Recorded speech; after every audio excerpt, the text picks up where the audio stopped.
감기, 코로나, 독감 많이 유행하고 또 정부에서 실내 마스크 의무적으로 착용할 것을 거의 검토하고 있다는 소식이 있습니다. 건강들 유의하시고 새벽을 깨우며 기도하시는 일에도 이렇게 성실하게 잘 주의하면서 하면 좋겠습니다. 오늘 전도서 말씀으로 기도하려고 하는데요. 아시는 대로 전도서 말씀에 따르면 모든 것이 헛되고 헛되다 하죠. 우리 살다가 한 번쯤은 참 인생이 헛되고 헛되구나 하는 생각들 한 번씩은 다 하시지요. 별로 그렇지 않나 봐요. 다들 행복한 얼굴이네. 근데 누구나 다 그런 때가 있죠. 그런데 전도서에 보면 특이한 표현이 하나 있습니다. 해 아래에서예요. 해 아래에서. 우리가 해 아래에서 살지요. 그래서 해 아래라고 하는 것은 이 땅에, 이 세상에 살면서라는 표현이 되겠죠. 태양 아래서 사는 모든 것이 헛되다. 그렇게 얘기를 하는데 그 해 아래라고 하는 표현은 사실은 물리적으로 태양 아래서 이 세상 가운데서 사는 삶이 헛되다 하는 뜻도 있겠지만 하나님 없이 사는 인생을 그렇게 표현하는 것입니다. 해 아래서 하나님 없이 살아가는 그런 세상의 삶이 헛되고 헛되다. 모든 수고가 헛되고 심지어는 오늘 말씀 앞에는 우리가 하는 모든 수고가 헛될 뿐 아니라 지혜가 있어도 그것도 별 소용이 없다. 이렇게 말씀하시고 오늘은 특히 앞부분에 보시면 재판에 대한 말씀이죠. 재판 중에도 이 세상에는 악이 있어서 재판까지도 소용이 없다. 이런 얘기예요. 재판이라고 하는 것이 세상에서 어쩌면 최후의 보루라고 할 수 있는 곳이지 않습니까? 세상에 이런저런 일을 당하고 억울하고 허무하고 헛된 일들이 있을 때 그래도 마지막으로 가서 제3자의 객관적인 판결을 받아보는 것이 재판이잖아요. 그런데 허무한 일들을 풀어주어야 하는 그 재판까지도 헛된 것은 그 중에 재판 속에도 정의가 없고 공법을 하수같이 흐르게 해야 되는 그런 자리에 또 하나님의 백성들이 특별히 해야 하는 일이 정의와 공의를 지키는 일이잖아요. 그런데 그곳에 마저 악이 있어서 이 세상이 참 마지막 보루까지 무너져서 헛되고 헛되고 헛다하다 하는 것이죠. 옛날이나 지금이나 재판에도 세상의 영향력이 어느 정도 개입을 하지 않습니까? 잘못하면 죄인은 무죄하다 하고 옛날에 뭐라고 했죠? 유전 무죄, 무전 유죄 그랬잖아요. 돈이 있으면 그 죄가 있어도 그냥 무마시켜서 없는 걸로 하고 돈이 없으면 억울하게 피해를 당하기도 하고 돈뿐만이 아니라 여러 가지 뇌물, 권력, 관계 여러 가지로 거기 최후의 보루라고 하는 재판의 자리에서 불의의 재판이 일어나게 되고 해서 세상 사람들이 참 허무하다, 허탈하다, 아무 소용이 없다 그렇게 할 때가 예나 지금이나 사실은 마찬가지죠. 그래서 한 나라의 건강한 정도도 사법제도가 얼마나 엄격하게 공정하게 권력에 관계없이 정의에 따라서 법에 따라서 바르게 서 있느냐 하는 것이 선진국을 판가름하는 그런 이제 기준이라 할 수 있겠죠.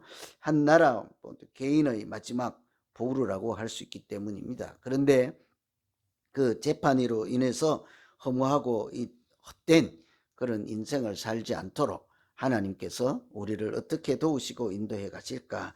재판 중 또 재판과 관련해서 생각할 수 있는 것은 우리가 허무하지 않게 이렇게 살려면 하나 꼭 기억해야 될 것이 있죠.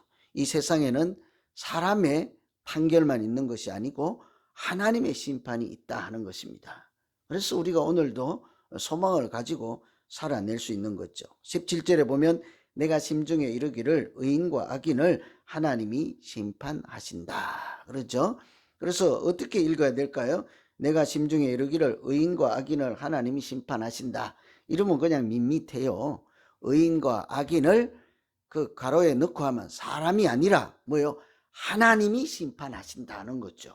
그런데 우리는 사람의 심판만 기대하고 사람들이 하는 심판만 바라보면 허탈하고 헛수고하고 헛된 인생으로 할 수 있지만 하나님이 심판하실 때가 있다 하는 것입니다. 우리 다 인생을 살면서 한 번은 그런 경험들 하죠. 억울하게 당해서 묻어두고 용서하고 그렇지만 아직도 뭔가 마음에 좀 그리낌 가지고 사는 그런 내용들이 한 번씩은 있지 않습니까? 다 누구나에게나 있을 거예요. 그런데 그것을 뭐 여러 가지 차원에서 그냥 덮어두고 용서하고 이렇게 살지만 그때마다 우리가 하는 말이 있죠. 뭐라고 합니까? 하나님은 아신다는 거죠. 하나님은 아신다. 얼마나 그런 일이 많겠습니까?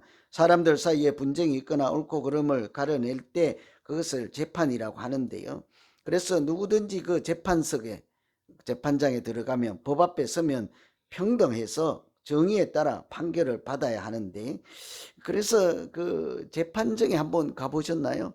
저는 교통딱지를 먹어가지고 티켓 먹어서 저 파사디나 법원에 한번 가본 일이 있어요. 그날 왜 갔는지 몰라. 그냥 돈 내면 되는데 뭐 편지가 왔길래 혹시나 하고 한번 가봤죠. 근데 결국은 제가 돈을 뭐 내긴 냈습니다. 구경만 하고 온 거죠. 판결을 다 받은 것은 아니고. 교통딱지 뭐 싸움 해가지고 돈 몇 푼 안 내려고 막 그러는 것도 별로 마음에 안 맞고 가서 법원 절차가 어떤지 풍경은 어떤지 해서 갔어요. 근데 보니까 다 그 판사들이 들어오면 사람들이 어떻게 해다 벌떡 다 일어나요. 제자리에서. 천없는 사람도 다 일어나요. 저는 재판정에 가면 막 사람이 수십 명 몰려있고 엄청난 줄 알았지 우리 요 교회당 예배당보다 적어요. 몇 사람 앉아있고 판사 몇 명 나와가지고 이렇게 들어오면 전부 기립하고 있다가 이렇게 자리에 다시 앉으라 하면 앉고 그러거든요. 그게 뭐겠습니까? 그 재판장을 통해서 판결하는 그 권위를 사람들이 존중하고 인정해야 한다 하는 것이죠. 그 자리에 있는 누구도 그 법의 공정한 심판 앞에서 딴 얘기하면 안 된다 하는 얘기잖아요. 그만큼 그 존중을 받고 인정을 할 만큼 세상에 억울한 일을 풀어주는 그런 자리예요. 누구나 다 거기 있는 대로는 따라하겠다 하고 내가 벌떡 일어서고 앉을 만큼 준비된 자리인데요. 그런데 그런 자리까지도 악이 난무하니까 이 세상 사람들이 사는 것이 얼마나 어렵겠습니까? 그런데 말씀드린 것처럼 그때마다 우리가 꼭 그런 일을 경험할 때마다 꼭 기억할 것은 이 세상에는 사람의 재판만 있는 것이 아니다.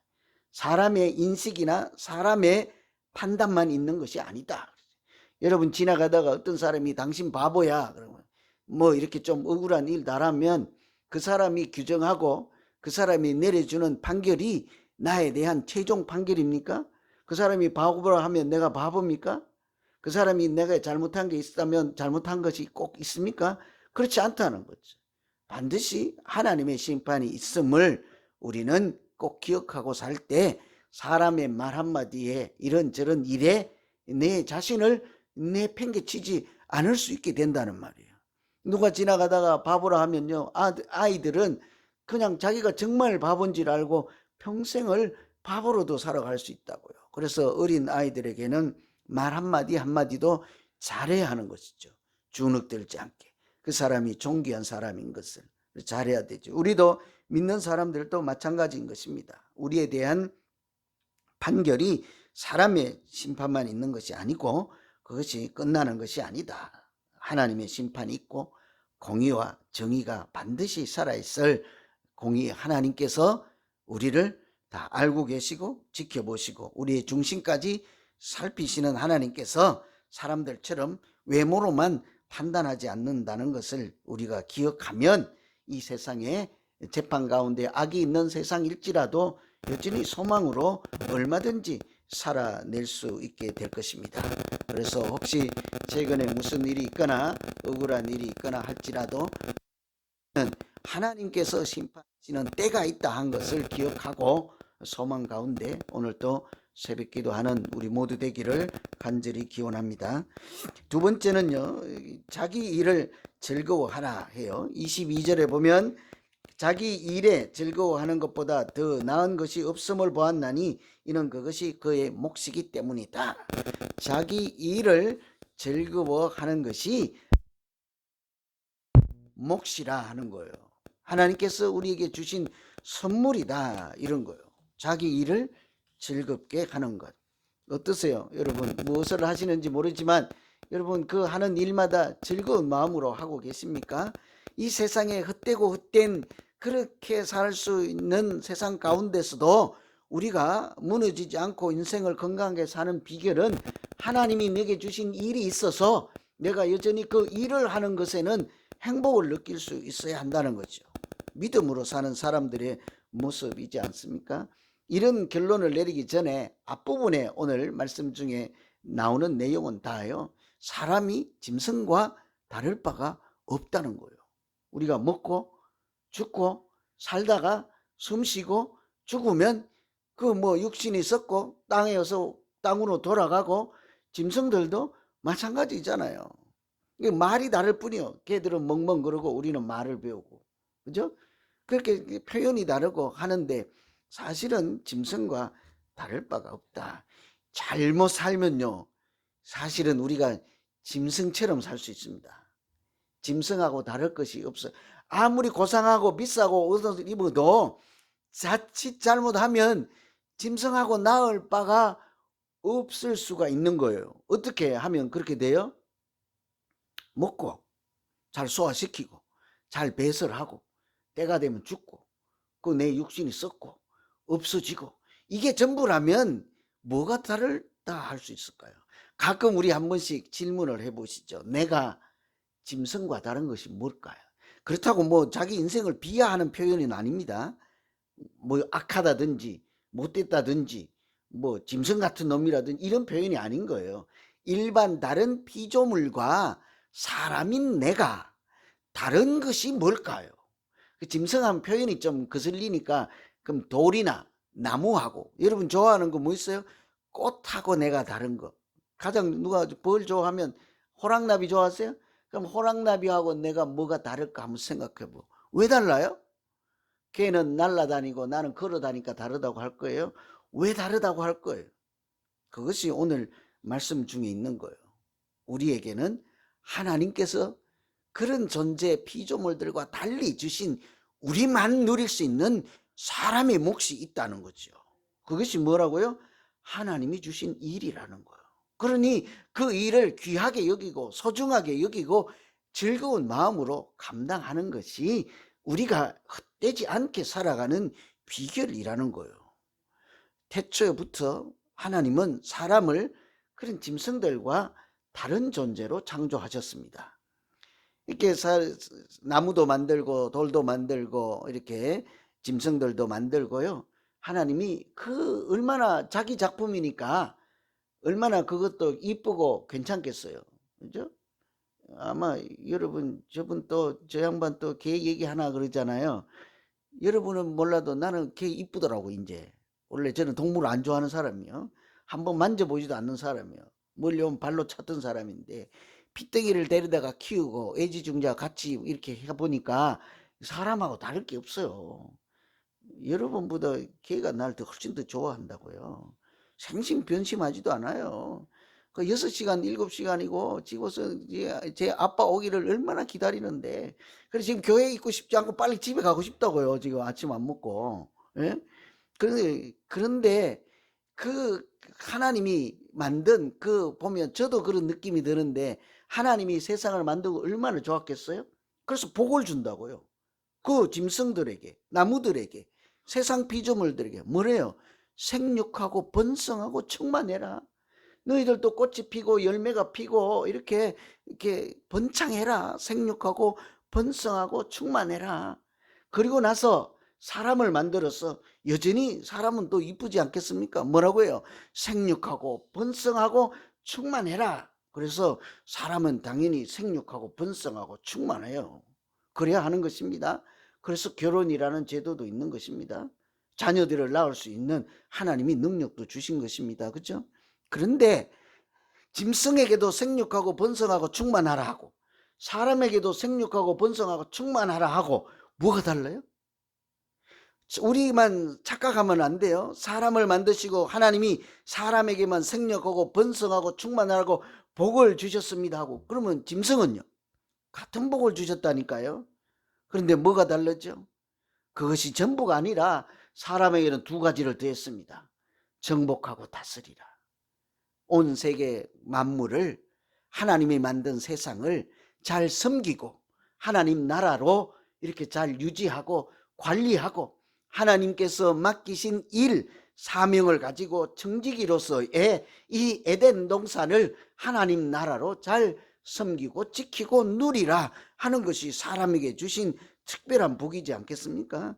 그래서 우리가 이 헛되고 뭐 재판이 어지럽고 공의와 정의가 없고 뭐 지혜가 있어 본들 소용없고 수고한들 다른 사람들이 다 빼앗아 가는 그런 악한 세상이라서 소용없고, 그럴지라도 하나님께서 주신 특별하고 아주 귀한 일이 나에게 있어서 내가 오늘 그것을 하는 즐거움만으로도 이 세상은, 이 인생은 살만한 가치가 있습니다.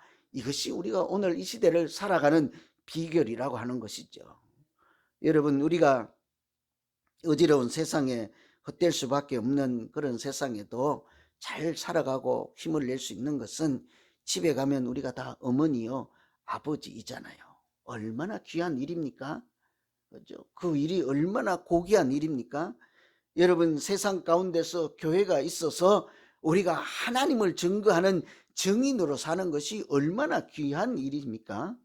우리를 보면 세상 사람들이 하나님을 만난대잖아요. 우리를 보면 세상 사람들이 하나님의 은혜를 경험하게 된다잖아요. 하나님이 살아계심을 우리를 통해서 알게 되고, 그들도 하나님께 영광을 돌리게 하는 자가 하나님께서 우리를 불러서 빛과 소금으로 사용하신다고 하잖아요. 그러니 내가 그냥 먹고 이렇게 배설하고 죽고 하는 그 자체가 아니라 하나님이 주신 귀한 일을 하면서 의미 있게 살아가는 인생이 우리에게는 있다는 사실이 오늘 또 우리가 살아갈 이유가 되기를 간절히 기원합니다. 그래서 내가 뭐 이렇게 살아서 뭐 하나 할 것이 아니라 하나님께서 나를 이렇게 의롭다 이렇게 심판하시고 판단해 주실 때가 오고, 또 우리에게 오늘 이 시점에서도 하나님의 일을 하며 하나님께 영광을 돌리게 하는 귀한 그런 일을 주셔서 오늘 사명으로 산다, 이렇게 같이 기도하는 날 되면 좋겠습니다. 오늘 말씀 의지해서 우리 각자 자기 인생을 놓고 자기 가정과 교회를 생각하면서 한번 기도하겠습니다. 절대로 헛되지 아니하고 이 귀한 인생을 하나님이 주신 그 시간까지, 하나님의 때까지, 이럴 때까지 잘 살게 해 주십시오. 우리 같이 한번 통성으로 기도합니다. 하나님 아버지,